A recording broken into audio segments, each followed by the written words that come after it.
All right, this is Master Fitness Training Chaos with Parents Raising Athletes. I received a question from two different people, two different states, multiple different people actually, but in two different states, right? Same exact question, less than an hour apart. I got a call from Texas. My people in Texas were asking about reclassing their kids. Then, as soon as I get to a wrestling at the compound, they was asking me, the parents sitting down, was asking me what I think about reclassing kids. Check this out. Reclassing kids, nothing wrong with it. Everybody's reclassing your child, and you don't even know that they're doing it. So let's start with the fact that black people. We're going to talk about black people, we're going to talk about white people. If you don't know that there are multiple colors of people and there's nothing being racist about this, then that's on you. However, black people, our problem is that optics. We don't want to look like our kid is dumb. We don't want to look like we failed class. The worst thing that used to happen to you when I was a kid, the worst thing that can happen, if you've been in class with your little brother. Nobody don't want to be in class with their little brothers and sisters, and you seem less educated. You seem like you're not as smart. You're in class with your little brother and sister. You're supposed to graduate before they do. They supposed to graduate after you do. That's not how that shit is. It really don't work like that all the time. Somebody gonna fail. Something gonna cause you to sit back, and now it looks bad.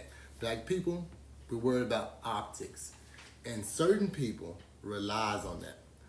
White people don't worry about that. White people don't mind what grade they're graduating in. They don't mind graduating early. They don't mind graduating late. They don't pay no attention to that. They pay attention to how does this benefit me. In baseball and basketball, and if they need to in football, they will reclass their kid with no problem. They're not concerned about being in the class with their little brother and sister. Matter of fact, it might be a plus because they can now protect their little brother and sister. Next, when we're talking about reclassing, if you fail, you're called a super senior. Nobody wants to be a super senior. Everybody thinking you're about to graduate, and people seeing that, wait a minute, you was a senior last year, you still here.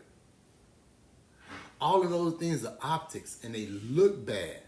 They don't necessarily mean that they are bad. Let me tell you how everybody's reclassing your child.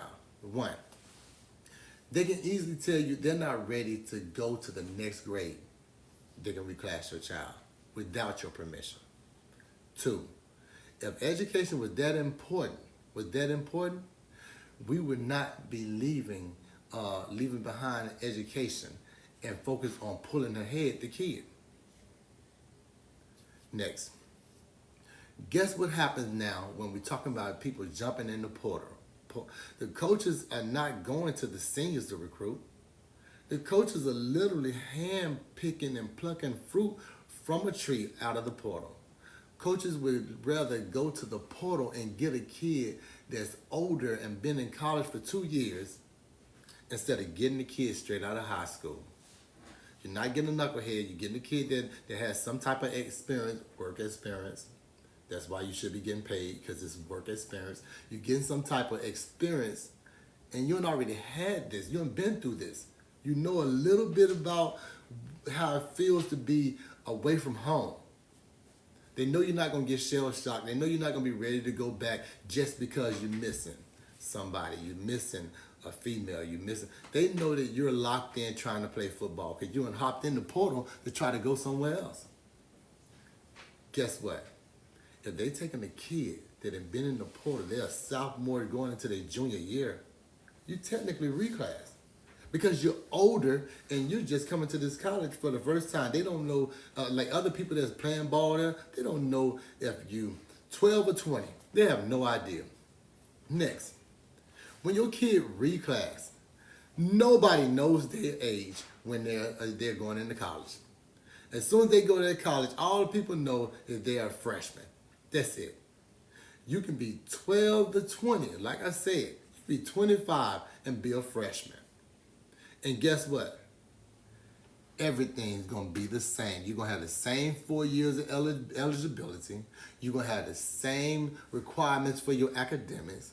You're going to have the same responsibilities as that little 18-year-old coming in. But guess what?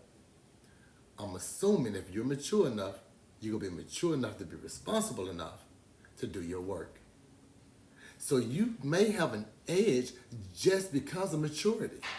You definitely going to have an edge because of being older and being able to see the game with a better developed mind. Yes, your mind is more developed at 25. And the closer you get to that 25 or 27, however long it takes you, you're going to be able to evaluate things a whole lot better. It is better to reclass your child than to let your child go on knowing that they're not ready for that. They're not ready to get hit like that. They're not as developed as other kids. All kids don't grow the same. I got taller when I got to college. I started gaining weight when I got to college. That could have happened in high school. If I graduated at 17. If I would have waited a year and went to college, I would have been 10 pounds heavier. Think that 10 pounds don't matter when you're taking a leap. Yes, running over people, it sounds good, but when I wake up in the morning, I used to feel all of that. Everybody loved the fact that I ran over people, but when I woke up, I felt that. If I had them let extra 10 pounds, it would have saved me some of that drama and some of that pain, some of that anguish I went through the next morning. But y'all not concerned about that. We concerned about optics, how things look. It looks bad. I held my kid back. Well, guess what? If my kid is running at this speed, if I hold them back a year, they're going to be faster. They're going to be a little stronger. And they're going to be a little better. Because they're going against kids now that are more in their range instead of going against kids that are technically a year or two older than them. Especially if another kid has failed, if another kid has been held back and been reclassed. We gotta know this reclassing thing is nothing new. White people been doing this. Like, there was a situation I had. I wanted to get my son some speech improvement classes to help with his enunciation, right? Okay. While doing that, what I turned around and did, I'm researching and I realized that just to give him this speech assistance, they had to give him an IEP. I was like, hell no, you're not about to classify this little young black kid with an IEP just so you can get this $40,000 a year just to make your program seem like they're doing something. When all I need is a speech assistance, right? It irritated me bad. It bothered my soul. Then right after that, my son turned around and showed them that he didn't need it by making the grades that he should have made. He made the honor roll. He had all A's and B's. And then he took that little standardized test that they take, and he scored above 90 in every category. You don't need that shit, right? Wrong. Completely wrong. I find out later that white people, certain people, let's say certain people, certain famous people as a matter of fact, and there's a movie about it, there's a documentary about it, are going and paying people to get the IEP so they kid can turn around and when they take the ACT and the SAT, they get more time on the test, they can take it at a comfortable location, and then they had people taking it for them. So little Becky and little Johnny gonna talk about they're in the Ivy League school, but they had people taking it for them. Good morning, Coco. How you doing? So they not only was getting assistance on the test to be able to take the test longer, they were getting somebody to literally take the test for them. But the most important thing about this IEP is that your kid get all the time in the world and all the consideration that they need to take these tests. Because a lot of time that some of the stuff on the test isn't even focused on during the class. They just assume you know it since it's in the book. And it doesn't always work like that because now my kid don't even have a book. They have no books. My kid have 0 books. Everything is online. All their books are online. They may get some worksheets and the books are in class and they're not allowed to bring them home. So my thing I'm saying is this. You have a situation like mine where my kids don't see their books. I want them to do another year there. I'm not concerned about the education. As long as my kid can read, can write, can count, Now I'm more focused on common sense. How do they evaluate situations and how do they evaluate life? I'm not concerned about American history, not because in American history they taught me about Thanksgiving and how the Pilgrims and the Indians was just great friends. They didn't teach me that the Pilgrims slaughtered the Indians the next morning. They didn't teach me that. They didn't teach me that they essayed the women and children. They didn't teach me that. They taught me Thanksgiving. I don't care if my son learn that. I want my son to learn Black history from me. So I'm not concerned about them having Black history in school. I'm not concerned about that. The reason being is because I know there's going to be some things that they don't teach them, like lakes and stuff that we go to that used to be communities. They're not going to teach them that. So when we're talking about education, what is education to you? Now, math should go in depth if you plan on being an architect. You plan on being a certain engineer, math should go more in depth. That makes sense. Teach my kids about growing crops and etc. That makes sense. But they're not. So since they're not teaching about growing crops, they're not teaching about how to heal their body, they're not teaching about how to be healthy, they're not teaching them the things that I feel they should know as a young Black man, a young Black woman and entering this world, then I'm kind of burnt out on education after 8th grade. Really after 6th grade, but after 8th grade, definitely. Next, let's focus on this athleticism, because they can get a check from that. And if they decide they don't want to play sports no more, they don't have to. So guess what doesn't change? If your kid is graduating older and they got a chance to go back and get some more classes, their GPA is going to be the same.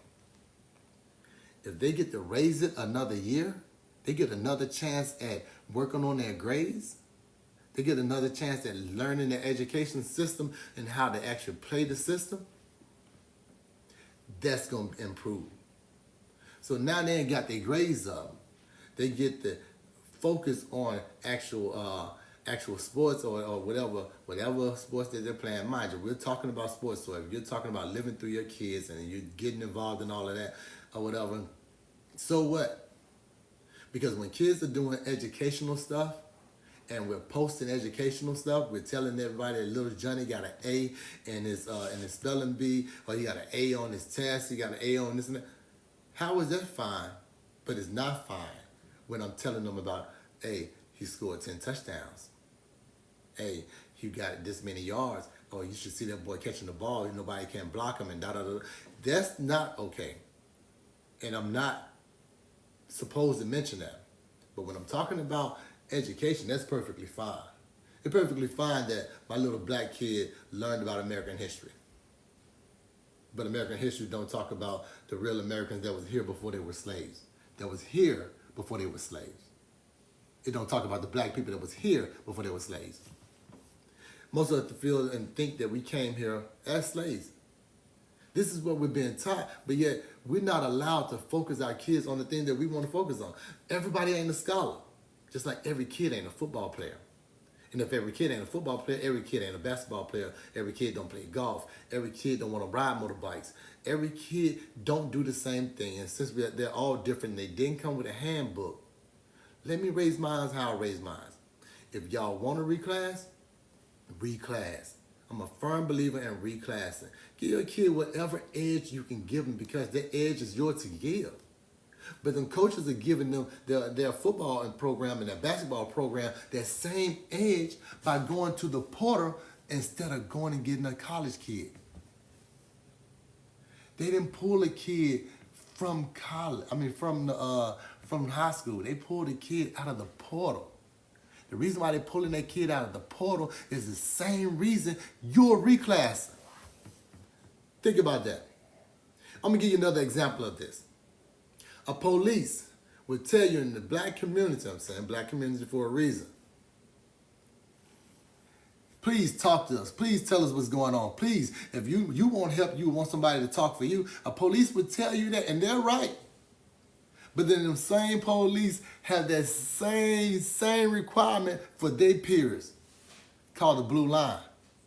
And on the blue line is the police don't tell on another police. A police don't supposed to testify against another police. A police don't supposed to have another police back. A police, whenever being interviewed or questioned about another police officer, is supposed to have his back.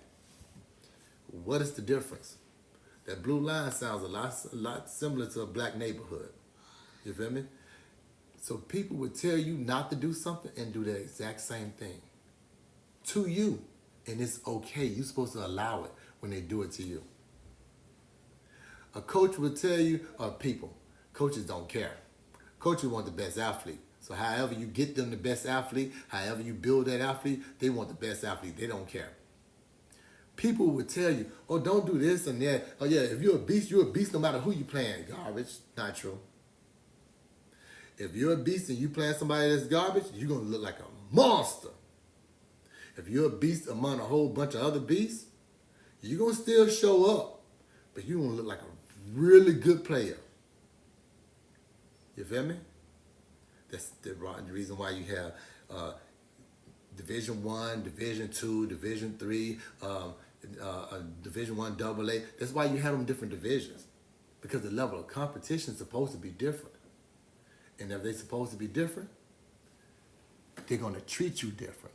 So now you coming into college and you're 19 and 20 and you're a freshman, which is kind of a sophomore for certain people. It was a sophomore for me. No, actually that was my junior year, but at 20. I graduated at 17. I went into college, and right before I got into college, I was 18, right before I went to college. Imagine if I was 20 going into college. Grades still the same, still high. Now I'm bigger, I'm stronger, I'm a better athlete, I'm a well thinker, motivation ready to go. Imagine that. If reclassing benefits your situation, reclass, no shade to you. If it don't, so be it. But yes, a firm believer in reclassing, firm believer in making the situation benefit the person, the kid. If the situation benefits your family, don't worry about what optics look like. Don't worry about what somebody else is doing or not doing. Their situation is not your situation. Make sure that what you're living around, make sure that the environment that you're in benefits you. So if you're reclassing your child, then this would benefit your child. It doesn't matter what anybody has to say, because guess what? When they make it, them same people, them same doubters, them same naysayers are going to be right there. I knew that boy was going to be something. I knew they're not going to even remember the reclassing. They're not going to mention the reclassing. It's not going to come up. It's not going to come up until the documentary come up. And they ain't just getting a documentary unless they in the Hall of Fame or they that dude, they that person, they that girl. There ain't no gender in athleticism. It's only athletes. So unless they that person, you'll never hear about this reclassing situation again. Reclass your fucking child. It's yours. You feel me? Because coaches do. All right? Parents raising athletes, like, subscribe, share. Share the video with others. If you missed it on TikTok, feel free to go to YouTube, because I'm going to post the same thing on Parents Raising Athletes YouTube. All right? We're live streaming on both platforms, and I'm going to post it on live Parents Raising Athletes. I'm going to post this video as well. All right? Appreciate you. Master Fitness Trainer Chaos. If nobody ever told you, it takes a village to do the shit that we do, and in this village, we fucking love you.